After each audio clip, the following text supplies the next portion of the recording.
Next chapter, সেটা হচ্ছে তড়িৎ প্রবাহ। ঠিক আছে,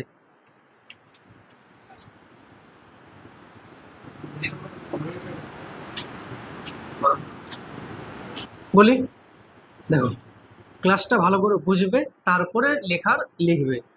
দেখো, যেটা আজকে জানবো, বুঝবো, শিখবো, সেটা হচ্ছে তড়িৎ প্রবাহ। এই জিনিসগুলো একদমই মুখস্থের বিষয় নয়, যা আছে সব বোঝার জিনিস। পুরোটাই বুঝবো, দিয়ে ওটাকে আমরা কি করব, বিচার বিবেচনা করব, পর্যবেক্ষণ করব, তারপরে সিদ্ধান্ত নেব। এমনটা মোটেও নয় যে আছে বলে মুখস্থ করছি। তো দেখো কি লেখা আছে, তড়িৎ প্রবাহ এর মানে হচ্ছে কারেন্ট বা ইলেকট্রিসিটি। ঠিক আছে, কারেন্ট, ইলেকট্রিসিটি। ওকে, এবার আমরা আগের চ্যাপ্টারে, মানে আগের ইউনিটে আমরা যেটা শিখেছি, সেটা কি শিখেছি, ইলেকট্রোস্ট্যাটিক্স। এর মানে হচ্ছে কি বলো, স্থির তড়িৎ। আমরা সেখানে 4টে পার্ট পেয়েছিলাম, যার মধ্যে আমাদের তড়িৎ প্রবাহ ছিল, মানে প্রবাহ বললে ভুল হবে, তড়িৎ বিভব ছিল, তড়িৎ ক্ষেত্র ছিল, ধারক ছিল, ধারকত্ব ছিল, আর সব থেকে প্রথম চ্যাপ্টার বা সেটা ছিল মানে স্থির তড়িতের প্রাথমিক ঘটনাবলী। সেখান থেকে যতটা আমরা তথ্য পেয়েছি, তার ভিত্তিতে শুধু এটুকুই বলা যায়, সেখানে যে তড়িৎটা পাচ্ছিলাম তার কোনো প্রবাহ ছিল না। কি ছিল, ওখানে তড়িৎটা পুরোপুরি স্থির ছিল, যার উপর ভিত্তি করে নাম দিয়েছিলাম স্থির তড়িৎ। তো পুরো 4টে পার্টেই কিন্তু ছিল আমাদের স্থির তড়িতের ঘটনাবলী। সেখানে কারেন্টের কোনো রকম ফ্লো হচ্ছিল না। সব থেকে ভালো যেটা এক্সাম্পল, যেটা আমরা শুরুতেই দেখেছিলাম, যে একটা কোনো চিরুনি দিয়ে যদি আমরা মাথাটাকে আঁচড়ে নিই, এর মানে কি বারবার ঘর্ষণ হচ্ছে। তো চিরুনিটাতে যখন বারবার ঘর্ষণ হচ্ছে, সেই ঘর্ষণের ফলে সেই চিরুনিতে কি হচ্ছিল না, আধান তৈরি হচ্ছিল। আধান আর কিছুই নয়, জাস্ট শুধুমাত্র ইলেকট্রনের আদান প্রদান। আদান প্রদান বললেও ভুল হবে, জাস্ট ইলেকট্রনের স্থানান্তর, তাই তো। একটা বস্তু থেকে ইলেকট্রন অন্য বস্তুতে মুভ করছিল, সেই ইলেকট্রনের আধিক্য বা ঘাটতি, এটাই হচ্ছে এক প্রকারের আধান। যেখানে ইলেকট্রন বেশি আছে, মানে আধিক্য, অধিক ইলেকট্রন আছে, তো সেখানে বলছিলাম নেগেটিভ চার্জ। আর যেখানে দেখছিলাম ইলেকট্রনের ঘাটতি হয়ে গেছে, মানে ইলেকট্রনের সংখ্যা কমে গেছে, সেখানে দেখছিলাম ধনাত্মক চার্জ। তো এর মানে এটুকুই বোঝা যাচ্ছে, যতগুলো ইলেকট্রন আসলো ঠিক ততগুলোই ওখানে পজিটিভ, ততগুলো এখানে নেগেটিভ। এইটুকু শুধুমাত্র যে দুটো বস্তুকে ঘর্ষণ করছিলাম তার মধ্যেই সীমাবদ্ধ। এখানে কোনো রকম কারেন্টটাকে আমরা নিয়ে যেতে পারছিলাম না, সেই জন্য চ্যাপ্টারটার নাম ছিল স্থির তড়িৎ। কিন্তু আজকে দেখছি তড়িৎ প্রবাহ, মানে কারেন্টের একটা ফ্লো থাকবে, ইয়ানি কারেন্ট থাকবে, ইলেকট্রিসিটির একটা কারেন্ট থাকবে। কারেন্টের মানে হচ্ছে স্রোত। নদীর যেমন কারেন্ট থাকে, স্রোত থাকলে, কিন্তু পুকুরের কোনো স্রোত থাকতে পারে না, পুকুরটা তো স্থির জলাশয়। তাহলে পুকুরটাকে কল্পনা করতে পারি আমরা স্থির তড়িৎ। তাহলে পুকুরের যে জলটা, সেটা কি বলো, স্থির তড়িৎ। কিন্তু যখন আমরা পড়বো আজকে নদীর স্রোত, নদীতে জল বয়ে যাচ্ছে, তাই এটা কি বলো, এটা হচ্ছে মানে আমাদের কারেন্ট স্রোত। বুঝলে ব্যাপারটা? তো চলো, এই তড়িৎ প্রবাহ ব্যাপারটা বুঝতে গেলে আমাদের একটু জানতে হবে আধান সম্পর্কে। তোমরা যদিও আধান সম্পর্কে অনেকেই ওয়াকিবহাল আছো, তো চলো এটাকে আমরা ভালো একটা এক্সাম্পল দিয়ে বুঝি যে তড়িৎটা অ্যাকচুয়ালি কি জিনিস। তো চলো, যদি আমি কল্পনা করি যে এটা যে কোনো একটা বস্তু, আর এটা অন্য আরেকটা বস্তু। ওকে, এবার এই বস্তুটার একটা নির্দিষ্ট তাপমাত্রা আছে। আমরা তাপমাত্রা কিসে মাপি, তাপমাত্রা মাপার অনেকগুলো একক আছে, ডিগ্রি সি আছে, কেলভিন আছে, ডিগ্রি ফারেনহাইট আছে, কিন্তু সব থেকে যেটা আমাদের এসআইতে প্রচলিত সেটা হচ্ছে কেলভিন। আর এগুলো বাকিগুলো তো প্রচলিত একক আছেই। তো চলো আমি ডিগ্রি সিতেই বলি। তো চলো এখানে ধরে নাও যে তাপমাত্রা আছে, মনে করো ধরে নাও 100 ডিগ্রি সি। এর মানে উত্তপ্ত আছে ভালো, তাহলে এটা ওর তাপমাত্রা 100 ডিগ্রি সি। আর এটার তাপমাত্রা আছে মনে করো ধরে নাও, একটা এক্সাম্পল নিলাম, 0 ডিগ্রি সি। ওকে, তাহলে তাপমাত্রার পার্থক্য আছে না নেই?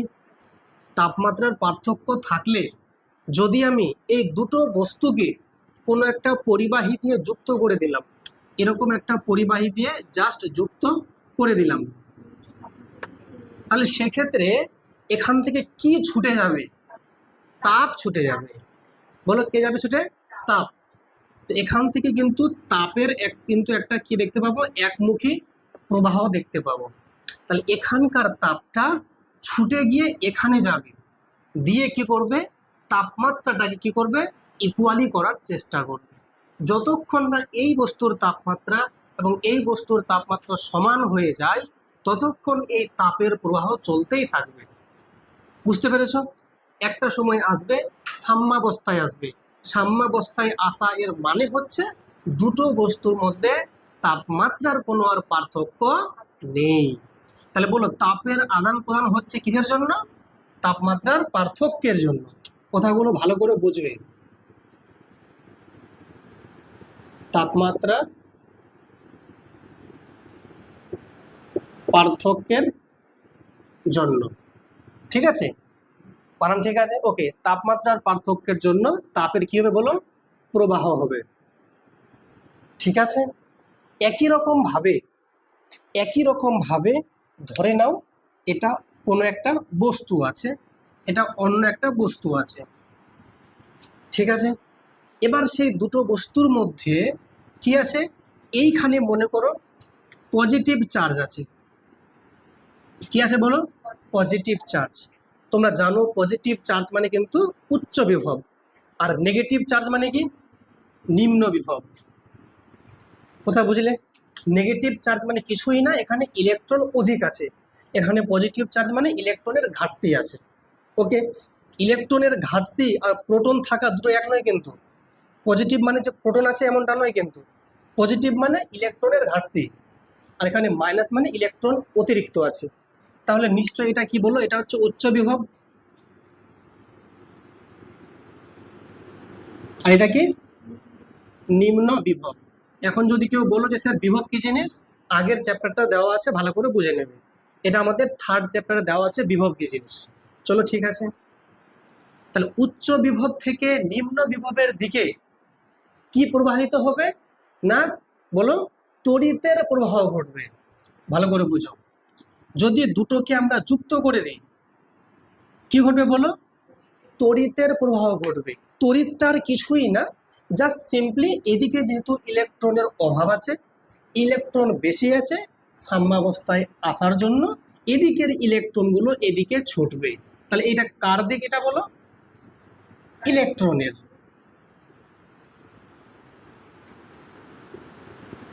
ইলেকট্রনের প্রবাহ। ঠিক। তাহলে ইলেকট্রনগুলো কি হবে? এই মাইনাস ইলেকট্রনগুলো এই ঘাটতিটাকে পূর্ণ করার জন্য এই দিক থেকে এদিকে ছুটে আসবে। ঠিক আছে? কতক্ষণ ছুটে আসবে? যতক্ষণ না দুটোর বিভব সমান হয়ে যায়। দুটোর বিভব সমান হওয়া এর মানে হচ্ছে আধানের পরিমাণটা, মানে আধান বললে ভুল হবে, এই যে এদের মধ্যে যে মানে পার্থক্যটা আছে, পার্থক্যটা শূন্য হয়ে যাবে। কার পার্থক্য? বিভবের পার্থক্য। তাহলে এবার যেহেতু ইলেকট্রনের প্রবাহ এদিকে হচ্ছে এবং উচ্চ বিভব থেকে নিম্ন বিভবের দিকে বিভবটা কি হচ্ছে? সমান হচ্ছে। এর মানে হচ্ছে এই দিকটা হচ্ছে কারেন্টের প্রবাহ বা তড়িৎ প্রবাহ।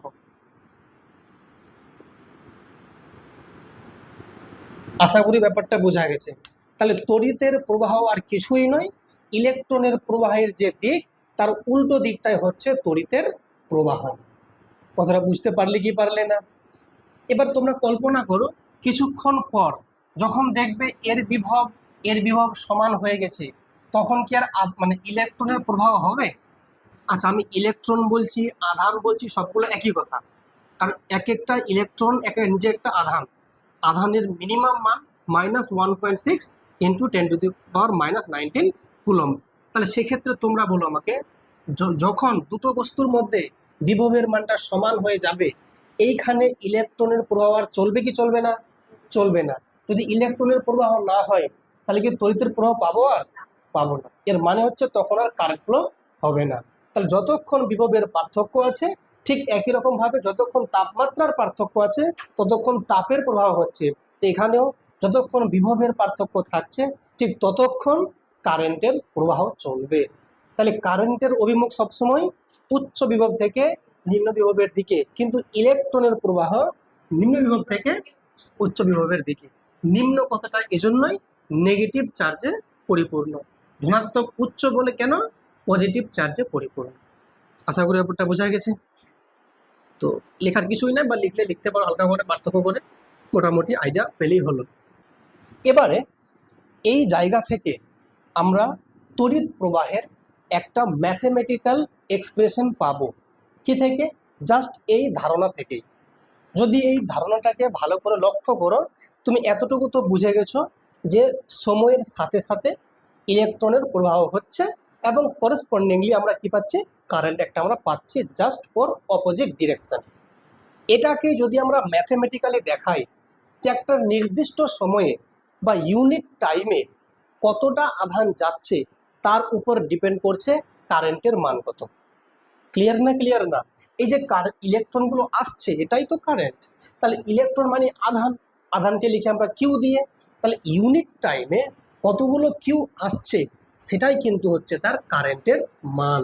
যদি বেশি করে ইলেকট্রন আসে তো বেশি কারেন্ট, ইলেকট্রন কম আসছে তো অল্প কারেন্ট।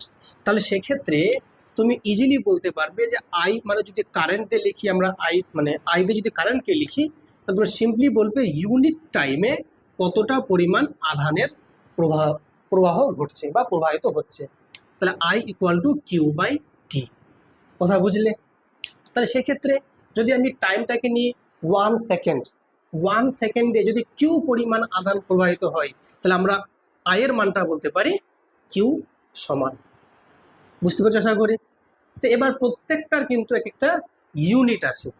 তো বলো কিউ এর একক কি হলো? কিউ এর একক কি পড়নি এগুলো? কিউ হচ্ছে আধান। তো আধানের একক হচ্ছে কুলম, এটা এসআইতে। টি মানে হচ্ছে কি সময়, তো সময়ের একক কি সেকেন্ড, যেহেতু এসআইতে বলছি।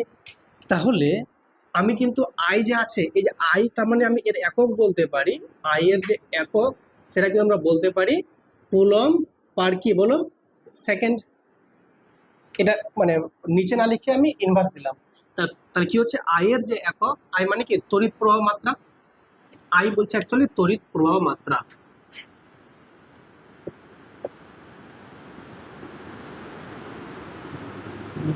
ঠিক আছে? তাহলে তড়িৎ প্রবাহ মাত্রার যে একক কুলম পার সেকেন্ড। কিন্তু এই পুরোটাকে যদি কুলম পার সেকেন্ড না লিখে একটা প্রচলিত আছে একক, সেটা হচ্ছে কি বলো অ্যাম্পিয়ার। এ এমপি দিলেই হয়ে গেল, বা সিম্পলি এ লিখলেও হয়ে যায়। এ মানে হচ্ছে অ্যাম্পিয়ার। ঠিক আছে? তাহলে সেক্ষেত্রে তোমরা কিন্তু কারেন্টের যে মানে তড়িৎ প্রবাহ মাত্রার যে একক কুলম পার সেকেন্ড লিখতে পারো, অথবা লিখতে পারো শুধুমাত্র অ্যাম্পিয়ার। বোঝা গেছে না? যায়নি বোঝা? একটু লিখবে কি? লিখছো না কিছু? লিখবে তো লিখে নাও, তার বাড়ি থেকে একটু বুঝতে সুবিধা হবে। বোঝো এবারে। এই যে আমরা পেলাম আই মানে কারেন্ট, তাহলে এই আইটা খুব ভালো করে লক্ষ্য করো, এই যে আয়ের মানটা পুরোপুরি ডিপেন্ড করছে কতটা পরিমাণ আধান যাচ্ছে, আর এটা পুরোপুরি ডিপেন্ড করছে সময়ের উপর, যে কতক্ষণ তুমি সময়টাকে দেখছো। তাহলে নিশ্চয়ই আইটা একটা সময়ের ফাংশন। তোমরা ক্লাস 12 ফাংশন নিশ্চয়ই পড়েছো ম্যাথে। তাহলে I is nothing but a function of time মানে টি। তাহলে সেক্ষেত্রে আমরা বলতেই পারি, যদি তোমাকে কিউ এর মান বের করতে বলা হয় কোনো নির্দিষ্ট সময়ে কতটা পরিমাণ আধান প্রবাহিত হয়েছে, যদি কিউ বের করতে বলে, তাহলে এই সম্পর্ক থেকে তোমরা সহজে বলতে পারবে যে Q equal to I into T. বলতে পারবে কি পারবে না? তাহলে সেক্ষেত্রে এই যে আমি যদি এখানে আইটাকে লিখি আমি function of T, function of T, তাহলে সেক্ষেত্রে টোটাল যে কিউ এর পরিমাণটা আমি যদি এটাকে ইন্টিগ্রেশন করে দিই, তাহলে সেক্ষেত্রে এই টিটা দেখো, যদি আমি আইকে নিচ্ছি ফাংশন অফ টি, অল্প সময়ে যদি অল্প ডিটি মানে একটা সামান্য সময়ে যদি আমি বলি কতগুলো আধান, তাহলে ডি কিউ বলতে পারি। তাহলে ডি কিউ এর মানটা, তাহলে এই ডিটি সময়ে যতটা মানে কারেন্ট যাচ্ছে তার সঙ্গে ডিটি টাইমটা গুণ করলে পেয়ে যাবো আধানের পরিমাণ। কারণ Q equal to I into T, তো Q equal to I into T. I তো একটা ফাংশন, তাহলে সেক্ষেত্রে যদি মোট কিউ এর পরিমাণটা বের করি তাহলে কি করতে হবে, এটাকে ইন্টিগ্রেশন করতে হবে নিশ্চয়ই। তাহলে সেক্ষেত্রে মানটা পেয়ে যাবো আই টি ডিটি, জাস্ট একটা ইন্টিগ্রেশন করে দিলে পেয়ে যাবো। ইন্টিগ্রেশন মানে আর কিছুই না, একটা সামেশন, একটা নির্দিষ্ট সময় বলে দেবে যে 0 থেকে টি অবধি বা 0 থেকে 10 সেকেন্ড সময় অবধি। তাহলে এটাকে আমি লিখবো যে হ্যাঁ 0 থেকে 10 সেকেন্ডের মধ্যে কতটা পরিমাণ আধান আমি ফ্লো হচ্ছে তার মধ্যে দেখতে সহজে পেয়ে যাব। তাহলে এখানে যদি একটা আমি মানগুলো পুট করি ইজিলি আমি কিন্তু টোটাল আধানের পরিমাণটা পেয়ে যাব। Q equal to integration I T dt. হয়েছে ক্লিয়ার না? ক্লিয়ার না? তাহলে দেখো, লক্ষ্য করো, যখন আমরা এদের যে এককগুলো বের করলাম তো সেক্ষেত্রে আমরা কি বললাম, আয়ের একক কি বললাম বলো, অ্যাম্পিয়ার। তো আই বললাম অ্যাম্পিয়ার সমান সমান কিউ কি বললাম, কুলম। তো এটা আমি দিলাম কুলম, আর এটা কি আছে, সেকেন্ড। এবার অনেক সময় কি হয় যে অ্যাম্পিয়ার তো কুলম পার সেকেন্ড ঠিক আছে, কখনো কখনো কুলমটাকে আমরা অ্যাম্পিয়ারের রেসপেক্টেও লিখতে পারি বা কোথাও মানে প্রয়োজন পড়ে। তো সেক্ষেত্রে খেয়াল রাখবে, যদি এটাকে আমি যদি কোনাকুনি গুণ করি তাহলে কি বলবে, coulomb equal to ampere into second. কোনো হয়তো সম্পর্ক বের করতে গিয়ে আমরা দেখব যে কুলমটাকে লিখছি অ্যাম্পিয়ার ইন্টু সেকেন্ড ফরম্যাটে। ঠিক আছে, চেষ্টা করে দেখি প্রথম ম্যাথটা কি লেখা আছে। টি সময়ে কোনো পরিবাহী প্রস্থচ্ছেদ দিয়ে কিউ পরিমাণ আধান অতিক্রান্ত হয়, যদি কিউ সমান দেওয়া আছে তবে টি 10 সেকেন্ডে তড়িৎ প্রবাহের মান কত। দেখো ফর্মুলা দেওয়া আছে, কার কার মান বের করতে বলি সিম্পলি বের করে নাও। কি লেখা আছে, I equal to Q by T. T একটা বড় সময় হতে পারে, কিউ একটা বড় একটা আধানের মান হতে পারে। তার সেক্ষেত্রে টি সময়ে কিউ পরিমাণ আধান গেলে ওটাকে আই বলছি, কিন্তু আই এর মান বের করতে বলে কিউকে টি দিয়ে ভাগ করে দেবো। কিন্তু অনেক সময় কি হয়, সময়টা অল্প দেয়, তো ওটা ডিটি সময় নিতে পারি। আর কিউটা যে আছে এটা ফাংশন অফ টি হতে পারে অনেক সময়। তাহলে কি ডি কিউ বাই ডিটি, এর মানে কি ডিডিটি অফ কিউ, মানে এটা মানে কি অ্যাকচুয়ালি ডেরিভেটিভ করতে হবে তোমাকে। করো, বলো কি লেখা আছে কিউ এর মান।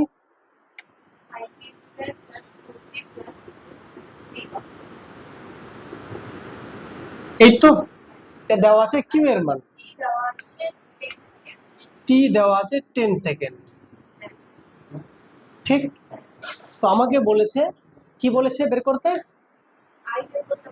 আই এর মান কত, আই এর মান কত। এই তো শোনো মন দিয়ে খুব ভালো করে বোঝো, আই এর যে একটা ফর্মুলা সেটা আমরা জানি কিউ বাই টি।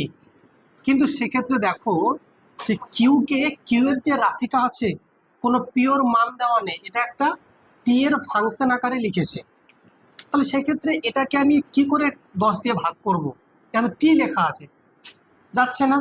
এর মানে তোমাকে বুঝে নিতে হবে এই ক্ষুদ্র সময়ে যে আধানের পরিমাণটা অবশ্যই ক্ষুদ্র হবে। তাহলে সেক্ষেত্রে আমি কিন্তু বলতে পারি আই এর যে মানটা ডি কিউ ডিটি, এটাকে বলছে ডিডিটি অফ কিউ, মানে কিউটাকে আমরা ডেরিভেটিভ করব টি এর রেসপেক্টে। তো যদি এটাকে ডেরিভেটিভ করি তাহলে নিশ্চয়ই তুমি বলবে DDT of 5t square plus 4t plus 3, তাই তো। তোমরা জানো, তোমরা কি শিখেছো না সেকেন্ড ডেরিভেটিভ, শিখেছো ডেরিভেটিভ, এখন হয়নি ম্যাথে ডেরিভেটিভ। নিয়ম কি ডেরিভেটিভের, যে যেটা যার রেসপেক্টে আমরা ডেরিভেটিভ করব তার পাওয়ারটা 1 কমে, মানে সামনে পাওয়ারটা আসবে আর ওখানে পাওয়ারটা 1 কমে যাবে। তাহলে 5 তো সামনে আছেই, আর এই দুটা সামনের দিকে এসে 2 গুণ হয়ে গেল, আর টি এর পাওয়ারটা 2 থেকে 1 কমে 1 হয়ে গেল, এর মানে শুধু 1 থাকলো পরে, ঠিক আছে। যোগ 4টা 4 বসে গেল, আর টি এর পাওয়ার 1 আছে মানে এটা ডেরিভেটিভ হচ্ছে 1, তো ইন্টু 1 লেখার দরকার নেই। আর এটা একটা কি কনস্ট্যান্ট, তো এর যে ডেরিভেটিভ কত 0। তার কত পেলাম বলো, 5 2 এ 10t প্লাস 4, ঠিক। দেখো যখন তোমরা ডেরিভেটিভ করবে, যদি বলি D D X of X to the power 5 মনে করো, তো এটার নিয়ম হচ্ছে এই 5টা সামনে বেরিয়ে আসবে আর এক্স এর পাওয়ার 5 থেকে 1 কমে যাবে, এটা হচ্ছে রুল। তো 5 এক্স টু দি পাওয়ার 4 নিশ্চয়ই। আর যদি বলি ডিডি এক্স অফ কোন একটা আছে কনস্ট্যান্ট সি মনে করো, এর ভ্যালু হচ্ছে 0, ঠিক আছে। তাহলে দেখো এখানে তাহলে কি আছে, 5t² আছে, তাহলে 2টা সামনে দিকে যাবে, তাহলে চলে এসছে এখানে। আর টি এর পাওয়ারটা 2 থেকে 1 কম, মানে 1 থাকলো, তো টি এর পাওয়ার তো একই আছে এখানে, 5 দিয়ে 10t প্লাস 4, এখানে দেখো 4 তো সামনে আছেই, ডিডিটি অফ টি মানে কত 1, ডিডিটি অফ টি কত 1, এখানে 4 × 1 মানে কত 4ই থাকছে আলটিমেটলি। তাহলে এই যে ভ্যালুটা পেলাম এটা আই এর মান, কিন্তু কখন বলেছে টি ইকুয়াল টু 10 সেকেন্ডে, তাহলে এই ভ্যালুটা হচ্ছে টি ইকুয়াল টু 10 সেকেন্ডে। কত হচ্ছে বলো তাহলে, তাহলে আলটিমেটলি দেখো 10 ইন্টু টি এর ভ্যালু 10, তাহলে ইন্টু 10 প্লাস 4, 104। চলো এবার একটা আমি এক্সাম্পলে ফিরে আসি, খুব ভালো করে বুঝবে। আমি কি বললাম, যতক্ষণ না দুটো বস্তুর মধ্যে বিভবের পার্থক্য হচ্ছে, মানে ভোল্টেজের পার্থক্য হচ্ছে, ততক্ষণ কারেন্ট ফ্লো হবে না, ঠিক? এবার বলো, এটা একটা তার আছে, এটা অবশ্যই কারেন্টের তার আছে, এটা লাইভ তার আছে, আর এটা হচ্ছে তুমি সেই ব্যক্তিটা, ঠিক আছে? তুমি যদি কোনো একটা পরিবাহী তার দিয়ে এটাকে যুক্ত করে দাও, তুমি কারেন্টের শক খাবে কি খাবে না? অবশ্যই খাবে। কেন? কারণ এই তারটাতে বিভব কত আছে 220 ভোল্ট, আর তুমি আছো কোথায়, মাটিতে আছো, তুমি গ্রাউন্ডে আছো, এখানে কত ভোল্টেজ, গ্রাউন্ড মানে কি পৃথিবী, পৃথিবীর ভোল্ট কত 0, এখানে ভি এর মান 0, আর এখানে ভি এর মান 220, পার্থক্য আছে না নেই? আছে পার্থক্য। দুটোর মধ্যে যখন ভোল্টেজের পার্থক্য 220 মাইনাস 0, এর মানে 220 ভোল্টের পার্থক্য, এর মানে কারেন্টের ফ্লো হবে। তাহলে যখনই কারেন্টের ফ্লো হবে, কারেন্টটা কি, কারেন্টটা এই বরাবর ফ্লো হবে, তখনই তুমি কারেন্টে শক খাবে। কত ভোল্টের, 220 ভোল্টের ধাক্কা খাবে। বুঝতে পেরেছো? যদি এখানে ভোল্টেজ কম থাকতো, ধরে নাও এখানে ভোল্ট মাত্র 5 ভোল্ট, ফর এক্সাম্পল বলছি, আর এখানে ভোল্ট কত 0, কতটা হচ্ছে পার্থক্য 5, তাহলে 5-এর মাত্র পার্থক্য, অত কি লাগবো কারেন্টে, বেশি কি শক খাবো? খাবো না। কিন্তু যখনই দেখো 220-র পার্থক্য, তো অবস্থা খুব খারাপ, মানে লোকটা মৃত্যু হতে পারে বা অনেক জোরে শক খাবে। কিন্তু যদি এটা সেই যে মানে মাঠে যে তারগুলো যায় 11,000 ভোল্টেজ যেগুলো যায়, সেটার সঙ্গে এটা যদি 11,000 ভোল্টেজ হয়, আর এখানে ভোল্টেজ কত 0, কত পার্থক্য 11,000-এর পার্থক্য। ওকে পাওয়া যাবে খুঁজে, আর ওকে খুঁজে পাওয়া যাবে, আর আগুন ধরে আর ওখানে এত হিউজ মাত্রায় কারেন্ট ফ্লো হবে। তাহলে ভোল্টেজের পার্থক্যের উপর ডিপেন্ড করছে কারেন্ট যাবে কি যাবে না। কথা বুঝছো কি বুঝছো না? এবার চলে আসো, এই খুব বোঝো মন দিয়ে, এই তারটাতে কোন একটা পাখি বসে আছে, কোনটা পাখি বসে আছে, ওই ও তো কারেন্টে লাগছে না। লক্ষ্য করো তুমি, যখন একটা পাখি গিয়ে যখন এখানে বসছে, এই দুটো পায়ের উপর বসে এমনি করে, তুমি দেখতে পাবে যে এই পাখি কিন্তু কারেন্টে লাগছে না। কারণটা কি? কারণটা হচ্ছে ও তো একটা সিঙ্গেল তারে আছে, তো এই তারটাতে কত ভোল্ট 220, ধরে নাও 220 ভোল্ট, তাহলে বলো তো ও 220 ভোল্টেই দুটো পা দিয়ে দাঁড়িয়ে আছে, তাহলে ওর কি ভোল্টেজের পার্থক্য হচ্ছে হচ্ছে কোনো? হচ্ছে না তো। তাহলে ও কি করে কাটে লাগবে? যদি এই পাখির সাথে যদি মানে একটা পা যদি এখানে থাকে, একটা পা মাটিতে থাকে, তখন ভোল্টেজের পার্থক্য যদি 220 হয়, তখনও কারেন্টে লাগবে। কিন্তু যেহেতু এখানে ভোল্টেজের পার্থক্য নেই, কারেন্টে লাগবে না। বোঝা গেল? ফাইন। একই রকম ভাবে তোমরা দেখেছো, এটা একটা কি তার, লাইভ তার, এটা একটা কি নিউট্রাল তার, এর ভোল্টেজ 220, এর 0, এই দুটোর মধ্যে যদি কেউ দুটো একই সঙ্গে টাচ করে, অবশ্যই কারেন্টে লাগবে।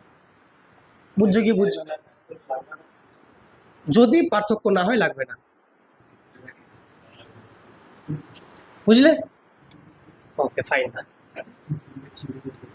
এবার ধরে নাও, ফর এক্সাম্পল, এই যে মনে করো এটা একটা পোল আছে, এটা কি একটা পোল, থামগুলো হয় যে ইলেকট্রিক থামগুলো, শোনো, কোনো কারণে শর্ট সার্কিটের কারণে এই জায়গাটা কি হচ্ছে, ইলেকট্রিক কারেন্ট হয়ে গেছে। তাহলে সেক্ষেত্রে চারদিকে এরকম কি হবে, এক একটা লাইন থাকবে যেখানে ভোল্টেজের মানটা কি ফিক্স থাকবে। যদি আমি একটু দূরে যাই, এখানে কত ভোল্টেজটা ফিক্স আছে, একটু কমবে। যত দূরে যাবে তত ভোল্টেজ কি বলো একটু করে কমবে, তাই তো। যে এখানে দাঁড়িয়ে আছে, যে যে ব্যক্তি এখানে দাঁড়িয়ে আছে, এ কি এখানেও কি শক লাগবে? এই ব্যক্তি হাঁটতে হাঁটতে হাঁটতে হাঁটতে এখানে আসে, শক খাবে। আরো কাছে আসলো, আরো শক খাবে। আরো কাছে আসলো, আরো শক খাবে। এবার যখন ও বড় বড় স্টেপ ফেলছে, মনে করো বড় বড় স্টেপ ফেলছে, একটা পা রেখেছে এখানে আর একটা পা রেখেছে এখানে, ঠিক। এখানে কত ভোল্ট? তো তুমি বললে স্যার এখানে 220 ভোল্ট, এখানে কত 100 ভোল্ট ফর এক্সাম্পল। এখানে জিরো হয়ে যাবে, এখানে জিরো হতে এখানে কত হবে তাহলে মাইনাস, মাইনাস হবে না জিরো, 100, হ্যাঁ যাই হোক, এটা 100 মনে করো, এটা 50 মনে করো, আর এই যেখানে শূন্য আছে মনে করো, ঠিক আছে। তাহলে যখন একটা পা এখানে আছে, একটা পা এখানে আছে, তাহলে এই দুটো পয়েন্টের মধ্যে ভোল্টেজের পার্থক্য আছে না নেই? কত পার্থক্য? 120। তাহলে যখন পার্থক্য 120 ভোল্ট, ওই ব্যক্তিটা 120 ভোল্টের ধাক্কা খাবে, মানে শক খাবে। তাহলে যদি ওকে এদিকে আসতেই হয়, তো এখান থেকে জাম্প দিয়ে এখানে আসতে হবে, ব্যাঙের মতো। তো জাম্প দিয়ে দিয়ে আসলে পরে কারেন্টে লাগবে না আবার, কিন্তু এভাবে গেলে কারেন্টে লাগবে। বুঝলি কি বুঝলি না? ঠিক। এবার তোমরা লক্ষ্য করেছো, যদি কোনো একটা ব্যক্তি এখানে মনে করো, ব্যক্তি একটা মনে করো আটকে গেছে, মনে করো এই যে ব্যক্তিটা আছে, মনে করো এই ব্যক্তি এখানে আটকে গেছে, মানে ইলেকট্রিক শকে। এবার তুমি কি করলে, একটা লাঠি নিয়ে আসলে, ঠিক আছে, লাঠি, বড় কাঠের লাঠি দিয়ে এবার ওকে তুমি মারছো, তুমি কাটে লাগছো না, আবার তুমি এখান থেকে ওকে মারছো, লাগবে না কেন? কারণ কাঠের মধ্যে কোনো ইলেকট্রনই নেই, কোনো মুক্ত ইলেকট্রন নেই। তো কাঠ যখন মুক্ত ইলেকট্রন থাকে না কাঠের মধ্যে, তাহলে যে কাঠটা ধরে এখানে ওকে টাচ করছে, সেই কাঠটা দিয়ে কোনো রকম ইলেকট্রনের প্রবাহ হচ্ছে না। কিন্তু প্রবাহ না হয়, তাহলে ওখানে কোনো রকম কারেন্টও পাওয়া যাবে না, এর ফলে ওই ব্যক্তিটা কারেন্টের শক খাচ্ছেন। কিন্তু যদি আমি হাত দিয়ে একে ধরতে যাই, আমাদের হাতে কিন্তু মুক্ত ইলেকট্রন আছে, তখন সঙ্গে সঙ্গে কী হবে, কারেন্ট ফ্লো হবে, আর ভেতরে যত কিছু আছে সব কিছু রাসায়নিক পরিবর্তন হয়ে লোকটা মারা যাবে। বোঝা গেল ব্যাপারটা? ওকে, তাহলে ভোল্ট নিয়ে কোনো আর ধারণা বাকি থাকলো? লক্ষ্য করো ভালো করে, কি লেখা আছে, তড়িৎ প্রবাহের উৎস। এর মানে হচ্ছে যে তড়িৎ প্রবাহ যে হচ্ছে, তড়িতের যে প্রবাহ হচ্ছে, কোত্থেকে পাচ্ছ ওই এনার্জি, উৎসটা কি, সোর্সটা কি, সেটাই হচ্ছে তড়িৎ প্রবাহের উৎস। ব্যাপারটা খুব ভালো করে বোঝো। ধরে নাও যে এরকম একটা, মনে করো ধরে নাও পাত্র আছে, আর এই পাত্রের মধ্যে এটা হচ্ছে একটা, মনে করো জলের লেভেল আছে, জলের লেভেল আছে, ঠিক আছে। আর এটা অন্য আরেকটা পাত্র আছে, ওকে। এখানে কি আছে, এরকম একটা জলের লেভেল আছে। তো তোমরা ইজিলি দেখতে পাচ্ছ, খুব মন দিয়ে বোঝো, কথা বলো না, কথা বললে বুঝতে পারবে না, যে এইখানে যে জলের লেভেলটা আছে এই রকম বরাবর আছে, আর এখানে জলের লেভেলটা আছে এই বরাবর। তাহলে বলো জলটা কোন দিক থেকে কোন দিকে যাবে, এদিক থেকে এদিকে যাবে। এর মানে এদিকে লেভেল বেশি মানে ভোল্টেজ বেশি, লেভেল কম মানে ভোল্টেজটা কম। সে আধান কম বেশি হতেই পারে, জলের পরিমাণ কম বেশি হতেই পারে, অবশ্যই এখানে জল বেশি আছে এখানে জল কম আছে, ওটা হতেই পারে, নো প্রবলেম। তাহলে সেক্ষেত্রে যখনই তুমি দুটো এই যে বস্তুকে যখন যুক্ত করে দেবে, তার নিশ্চয় কি হবে, একটু পর দেখা যাবে যে এখানকার জলটা এদিকে এসে একটা কিছু সময় পরে পুরো দুটোর লেভেল কি হবে, ইকুয়াল হয়ে যাবে, হবে তো। তো কতক্ষণ লেভেল ইকুয়াল হচ্ছে, যতক্ষণ ভোল্টেজের পার্থক্যটা সমান হচ্ছে না। যেই মুহূর্তে, এখানে ভোল্টেজ কেন বলছি, এক্সাম্পল দিয়ে বলছি, এখানে আসছে জল, ঠিক আছে, ওখানে যাবে কে, ইলেকট্রন, এখানে সমান হচ্ছে কে, জলের লেভেল, তখন সমান কি হবে, ভোল্টেজ। তো এখানে জলের যখন লেভেল যখন সমান হয়ে যাবে, তখন আর জলের প্রবাহ থাকবে না। এর মানে ওখানে বুঝো যে যদি দুটো পরিবাহীর মধ্যে ভোল্টেজ সমান হয়ে যায়, আর কিন্তু কারেন্ট ফ্লো হবে না। কিন্তু আমি চাইছি যে এই দুটোর মধ্যে একটা কন্টিনিউয়াসলি সারাক্ষণ কারেন্ট যেতেই থাকুক, তা কি করতে হবে? তার নিশ্চয়ই তোমাকে এই জলের যে তুমি ফ্লো, তুমি চাইছো এরকম সারাক্ষণ যেন জলটা এরকম যায়, সম্ভব আছে? কি করতে হবে? তোমাকে বাইরে থেকে একটা মেশিন নিয়ে আসতে হবে। কি করতে হবে? এইখানে একটা মনে করো মেশিন নিয়ে আসলাম, ঠিক এই মেশিনের সাহায্যে একটা পাইপকে এখানে ডোবালাম আর একটা পাইপ এখানে ডোবালাম, তাহলে কি হবে বলো তো? এইখানে এই মেশিনটা দুটো পি নাম দিলাম, মনে করো এই পি মেশিনটা দিলাম অন করে, এখান থেকে জলটাকে টানবে ওই আর দিয়ে এদিকে ফেলবে, তাহলে বলো তো এই লেভেলটা কখনো ইকুয়াল হবে? তাহলে যদি এই মেশিনটা চালু থাকে, যতক্ষণ চালু থাকবে ততক্ষণ ধরে কি হবে? এই জলের একটা ফ্লো চলবে এই বরাবর। এর মানে তাহলে এইরকম ভাবে স্যার আমাকে কোন মেশিন দরকার যেখানে কারেন্টটা স্যার অনবরত আমার পাবো একটা সার্কিটে? সার্কিট কি জিনিস বলে দিচ্ছে, যে এইরকম মনে করে ধর না, এটা একটা পরিবাহী, এটা একটা পরিবাহী, এটা দিয়ে মনে করো কারেন্ট যাচ্ছে, কি যাচ্ছে বলো? কারেন্ট যাচ্ছে। তাহলে নিশ্চয়ই বাইরে থেকে এমন একটা যন্ত্র পি দরকার, যে এই যন্ত্র কি করবে, যে সারাক্ষণ এই কারেন্টটাকে এই দিকে ফ্লো করাবে। তাহলে বাড়িতে কি দরকার? শক্তি দরকার। তাহলে এই যে পি মেশিনটা, এটা কে? এটা কেউ না, এটা ব্যাটারি। কে এটা? ব্যাটারি। তাহলে এই যে ব্যাটারিটা, এখানে হচ্ছে মেশিনটা, একই রকম কাজ করছে, সারাক্ষণ জলের যেমন ফ্লো, এখানে সারাক্ষণ কারেন্টের ফ্লো, ইলেকট্রিসিটির ফ্লো। ওটাই বলছে তড়িৎ প্রবাহের উৎস কি? তাহলে এই যন্ত্রটা মানে ব্যাটারি। আর ব্যাটারির মধ্যে যে শক্তি, তার নাম কি? ইলেকট্রোমোটিভ ফোর্স বা তড়িৎ চালক বল। বোঝা গেল ব্যাপারটা?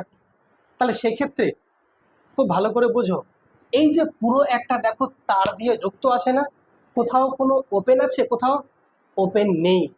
পুরো দেখো প্রত্যেকটা জায়গা দেখো কি আছে? কানেক্টেড আছে। এখানে দেখো কোথাও আছে ওপেন আছে? ওপেন নাই, কি আছে? সবগুলো জায়গায় কানেক্টেড। তো এগুলো হচ্ছে একটা বর্তনী, ইংলিশে বলে সার্কিট, ঠিক? আর এই সার্কিটে কোথাও ওপেন নেই, তো এটার নাম হচ্ছে ক্লোজড সার্কিট বা বদ্ধ বর্তনী। এটার নাম বদ্ধ বর্তনী, আর এটার নাম বদ্ধ বর্তনী। কথা বুঝলে কি বুঝলে না?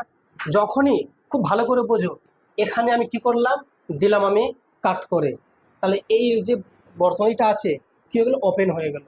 তখন যে এই যে ফ্লো হচ্ছিল, হবে কি আর? যদি ফ্লো না হয় তাহলে সার্কিটটা আমরা বলবো তখন ওপেন সার্কিট। একটা দেখা এক্সাম্পল, এই ওপেন সার্কিট, বুঝলে? এখানে কি ছিল একটা বলো? লিঙ্ক ছিল, এরকম একটা সুইচ ছিল, যখনই আমি মানে এরকম কানেক্টেড ছিল, দিলাম অফ করে, ডিসকানেক্ট হয়ে গেল, মানে ওপেন হয়ে গেল। এটা এখন ওপেন সার্কিট, কারেন্ট চলবে না, মানে ফ্লোটা হচ্ছে না। এখান থেকে মেশিন ঘুরছে কিন্তু ফ্যান ঘুরছে না, কেন? সার্কিট কি হয়ে গেছে বলো? ওপেন হয়ে গেছে, ওপেন হয়ে গেছে, এটা ওপেন সার্কিট। এখন এই যে আবার কি করলাম, ক্লোজ করে দিলাম, আবার মেশিন শুরু হয়ে গেল। বুঝলে কি বুঝলে না? কি এক্সাম্পলটা? যাই হোক, তাহলে হ্যাঁ হ্যাঁ, এটা হচ্ছে তাহলে কি ক্লোজ সার্কিট। তাহলে কোন সার্কিটে কারেন্ট যায়? কোন সার্কিটে কারেন্ট যায়? ক্লোজ সার্কিটে। আর কোন সার্কিটে কারেন্ট যায় না? ওপেন সার্কিটে, ঠিক?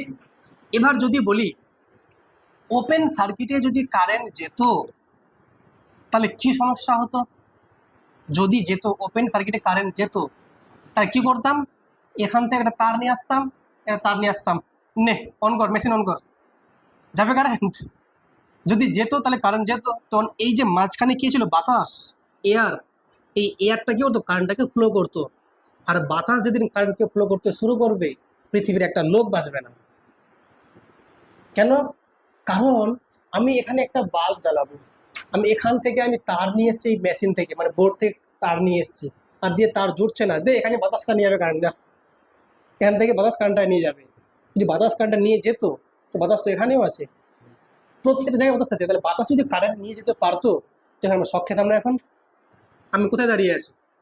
বাতাসের মধ্যে দাঁড়িয়ে আছি, তো এবার সব জায়গায় বাতাস আছে এখানে। তো প্রত্যেকটা সময় কি বলো, কি হচ্ছে?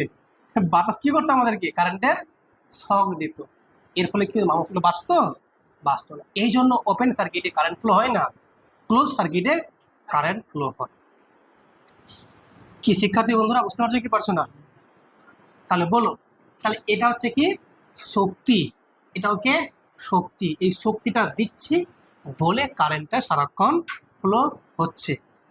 ঠিক আছে, আচ্ছা এবার স্যার এই যে শক্তিটা আমরা দিলাম, খুব ভালো করে বোঝো, এই শক্তি দুই রকম হতে পারে। কিরকম? এক হচ্ছে ভোল্টেজ, এক হচ্ছে কারেন্ট। মানে আমরা যতগুলো কাজ করছি বেশিরভাগ ক্ষেত্রে আমরা ভোল্টেজ সোর্সটাকে নিয়ে কাজ করব, যদিও কারেন্ট সোর্সটা আমরা ব্যবহার করতে পারি। যাই হোক, তো চলো একটা ভোল্টেজ সোর্সের এক্সাম্পল দিই। কারা হবে ভোল্টেজ সোর্স? ব্যাটারি। চলো এবার আমরা একটু ব্যাটারি নিয়ে আলোচনা করি। তো বলো, এই যে একটা ব্যাটারি থাকে, ব্যাটারি দেখতে কিন্তু এমন হয়, একটু বেশি হচ্ছে ব্যাটারিটা বড়, এই যে এটা একটা কি বলো, ব্যাটারি, তাই তো নাকি বলো? ঠিক আছে, এগুলো আমাদের আগেকার সময় ব্যাটারি, এখন আর পাওয়া যাচ্ছে কি? যাচ্ছে না। যাই হোক, পাওয়া গেল, ঠিক আছে। যাই হোক, এই যে ব্যাটারি আছে, অ্যাকচুয়ালি এগুলো ব্যাটারি একটা নিউট্রাল কোষ, একটা সেল। ঠিক আছে, এই যে ব্যাটারি আছে, তো যেমন এই যে পোর্শনটা আছে এটা নেগেটিভ, জানো তোমরা ভালো করে, আর এটা কি বলো, পজিটিভ। তো এটা হচ্ছে ব্যাটারির একটা ছবি, ব্যাটারির ছবি।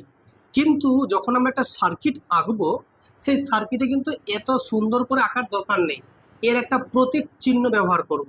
আর সেটা তোমরা জানো যে সেটা হচ্ছে এরকম একটা বড় ডট লাইন দেবো, মানে একটা লাইন দেবো, একটা ছোট দেবো, যেটা বড় এটা পজিটিভ, ছোটটা নেগেটিভ, এটাকে মাইনাস, এটাকে প্লাস।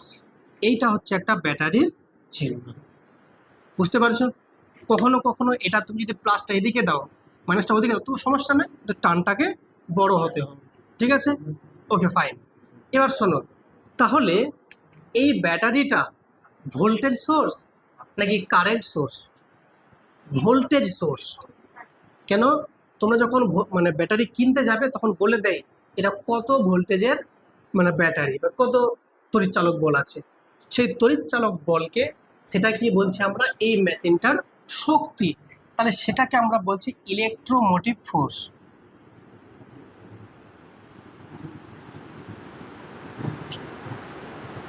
তোমরা একটা কথা লক্ষ্য করেছো, আমি কিন্তু বারবার বলছি এখানে ফোর্স বলছি, কিন্তু এখানে আবার শক্তি বলছি।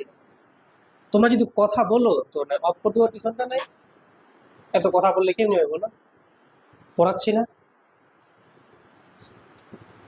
হ্যাঁ, যেটা বলছিলাম যে এখানে আমি বারবার বলছি শক্তি, কিন্তু এখানে বলছি ইলেকট্রোমোটিভ ফোর্স। ফোর্স আর শক্তি এক না আলাদা? কেমনি একই? ফোর্স আলাদা, শক্তি আলাদা। শক্তি মানে কৃতকার্য, লেখা হয় ডাব্লিউ দিয়ে, কি মনে পড়ছে না? এই দেখো ভালো করে বোঝো, কৃতকার্য।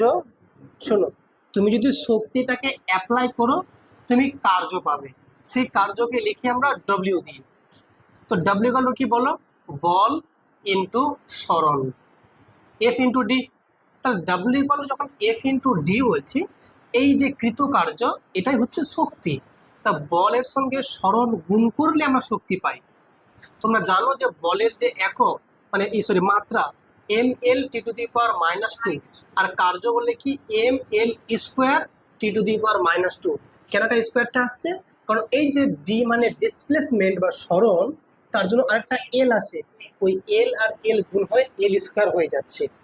তাহলে এটা হচ্ছে কার, কার্যের মাত্রা, আর এটা কার, বলের মাত্রা। তাহলে কার্য আর বল কি করে এক হয়ে যায়? আমি বল অ্যাপ্লাই করব তবে আমি কাজ পাবো, বল আমি অ্যাপ্লাই যদি না করি কাজ পাবো না। সেক্ষেত্রে এখানে আমি বলছি ইলেকট্রোমোটিভ ফোর্স, আবার এখানে বলছি আমি কি, শক্তি। কি করে সম্ভব? মনে রাখবে এটা অ্যাকচুয়ালি শক্তি, এটা কিন্তু নাম দিচ্ছি ফোর্স। তাহলে আমি যদি বলি ইলেকট্রোমোটিভ ফোর্স, বাংলায় বলছে তড়িৎ চালক বল।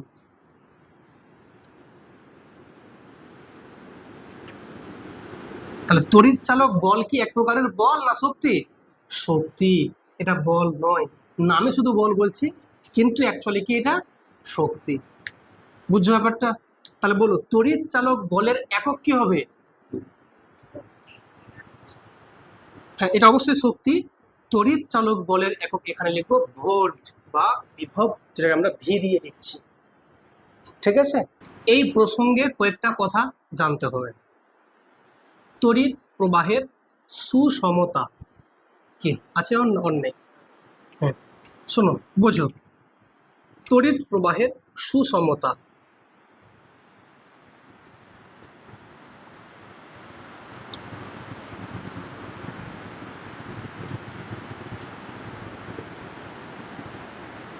ব্যাপারটা কিরকম বলো, তোমরা আমাকে বলো। তড়িৎ প্রবাহ মানে তো কারেন্টকে বোঝাচ্ছে, এটুকু তো বুঝলাম। সুসমতা কথার অর্থ যেখানে কম বেশি থাকবে না, একটা ইকুইলিব্রিয়াম থাকবে, সমান হারে থাকবে। তাহলে কিছুই না, যদি একটা এই যে বর্তনীর মধ্য দিয়ে, এটা একটা সার্কিট বা বর্তনী, এই বর্তনীর মধ্য দিয়ে যদি কারেন্টের পরিমাণ সব জায়গায় সমহারে বিন্যস্ত থাকে, তাকে আমরা বলবো তড়িৎ প্রবাহের সুসমতা। বোঝা গেল?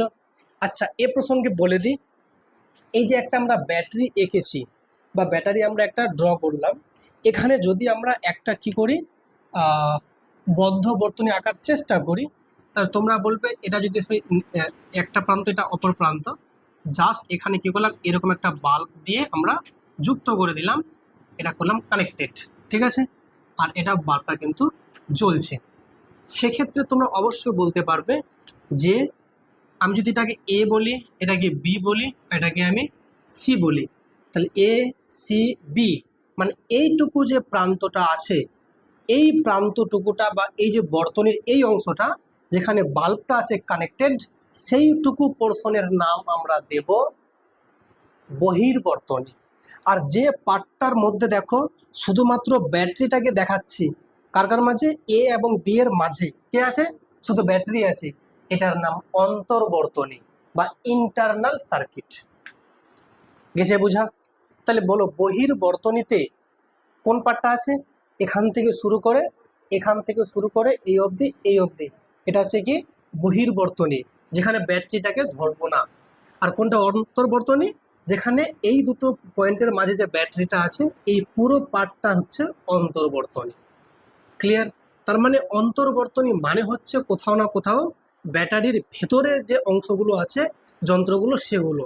দেখো ব্যাটারির ভেতরে যে যন্ত্রগুলো থাকে সেগুলো কিন্তু মোটেও আমি দেখাচ্ছি না, ভেতরে কি আছে না আছে আমি দেখাচ্ছি না, জাস্ট একটা প্রতীকী চিহ্ন দিয়ে আমি বোঝাচ্ছি। ওকে, শুধুমাত্র এই পোর্শনটুকুটা যে আছে বহির্বর্তনী, এটুকুই আমাদের গল্প। ঠিক আছে, যাই হোক, তো এই ব্যাটারিটা থেকে এটা তো অবশ্যই ভোল্টেজ সোর্স, যে পরিমাণ ভোল্টেজটা দিচ্ছে মানে একটা শক্তি দিচ্ছে, সেটাকে আমরা লিখি ই দিয়ে। কি বলো, ই দিয়ে লিখি। ই মানে হচ্ছে ইলেকট্রোমোটিভ ফোর্স বা তড়িৎচালক বল। ঠিক আছে, বলো তোমরা একটু আমাকে বলো তো, এখানে কারেন্টের অভিমুখ কোন দিকে হবে? এই চিত্রে কারেন্ট কোন দিক দিয়ে যাবে বলো? মানে এই বরাবর যাবে নাকি এই বরাবর? অবশ্যই এই বরাবর আসবে। হ্যাঁ, কারেন্ট সবসময় উচ্চ বিভব থেকে, কারেন্ট সবসময় যাবে উচ্চ বিভব থেকে নিম্ন বিভবের দিকে। এটা উচ্চ বিভব আছে, তা কারেন্ট যাবে এই বরাবর। কথা বুঝছো কি বুঝছো না? কারেন্ট যাবে এই বরাবর যাবে, উচ্চ বিভব থেকে নিম্ন বিভবের দিকে। কিন্তু বলতো এই ব্যাটারির ভেতরে কারেন্টটা যাবে কোন থেকে কোন দিকে? এই যে মাইনাস থেকে প্লাসের দিকে। এই জিনিসটা খুব ভালো করে বুঝবে যে যখন বলবে বহির্বর্তনী, তখন কিন্তু যে মানে কারেন্টের দিক পজিটিভ থেকে নেগেটিভ, কিন্তু অন্তর্বর্তনী যখন বলে দেবে মানে ব্যাটারির ভেতরে, তখন বলবে নেগেটিভ থেকে পজিটিভের দিকে আসবে। কথা বুঝলে? তো ভালো করে কোশ্চেনটা পড়বে, অন্তর্বর্তনী বলছে নাকি বহির্বর্তনী বলছে। বহির্বর্তনী বললে যেমনটা বলছো ঠিকঠাক, পজিটিভ থেকে নেগেটিভের দিকে, কিন্তু অন্তর্বর্তনী বললে মানে ব্যাটারির ভেতরে বললে নেগেটিভ থেকে পজিটিভে। মনে থাকবে কি থাকবে না? আচ্ছা, ঠিক আছে তাহলে। কি বলছে দেখো, একটি তারের মধ্য দিয়ে I এর মান দেওয়া আছে 10 প্লাস 6t স্কোয়ার, তাই তো? আচ্ছা, আর কি লেখা আছে বলো? যেখানে টি সেকেন্ডে এবং I হচ্ছে অ্যাম্পিয়ার এককে প্রকাশিত। 2 সেকেন্ড সময়ে পরিবাহীর কোনো প্রস্থচ্ছেদের মধ্য দিয়ে প্রবাহিত আধানের পরিমাণ কিউ চেয়েছে, Q equal to IT, Q equal to IT. কিন্তু এবার দেখো এখানে আইটা যে আছে, আইটা কিন্তু সিম্পলি দেওয়া আছে, টিটা কত বলছে বলো? আচ্ছা ঠিক আছে, 2 সেকেন্ড সময় এই সিম্পলি মানটা বসাও না। দেখ আমাকে বলেছে সিম্পলি যে আধানের পরিমাণ কত, তাহলে কিউ, কিউ মানে কি বলো? IT, IT. তো আইটি যে আছে, তো আইটা কার ফাংশন? আইটা হচ্ছে একটা টি এর ফাংশন, তাই তো? এবার শোনো, যেহেতু টি এর ফাংশন যদি সম্পূর্ণ যদি আমাকে, হ্যাঁ ঠিক আছে, যদি এটা হচ্ছে ডি কিউ, যদি সম্পূর্ণ কিউ চাই তার ডি কিউ করতে হবে, আলটিমেটলি ইন্টিগ্রেশন করতে হবে, তাহলে সেই ক্ষেত্রে আই টি ডিটি, একটা টি তো আছে এখানে একটা আবার না, ঠিক আছে কোনো ব্যাপার নয়। চলো এবার দেখো এখানে আই এর মানটা কত লেখা আছে বলো তো? ডিটি হয়, এই ডিটিটাকে কি করা হয়? চলো 10 প্লাস 6t স্কোয়ার, এটাকে ইন্টিগ্রেশন করো। আর এটাকে নিবে কোত্থেকে বলে? 0 থেকে কত অবধি বলে সময়টা বলেছে? 2 সেকেন্ড। এখানে ডিটি আছে, তা দেখো 10 ডিটি 0 থেকে 2 প্লাস 6t স্কোয়ার ডিটি 0 থেকে 2, ঠিক আছে? জাস্ট মানগুলো বসাচ্ছি। 10 হলো এটা, তাহলে টি মানে কত?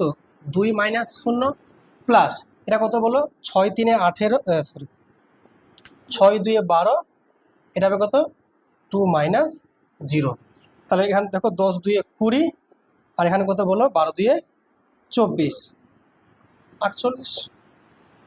ও 60। এখানে দেখো টি স্কোয়ার ইন্টিগ্রেশন কত বলো তো?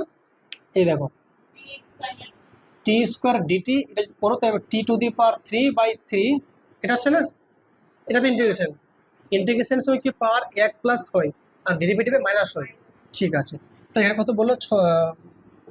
এখানে ছিল 6 ছিল, এখানে কত বলো? টি টু দি পাওয়ার 3/3, ওকে? তাহলে এখানে তো লক্ষ্য করতে পারছো 3 2 6, এখানে তা 10 2 20 প্লাস এখানে কত বলো?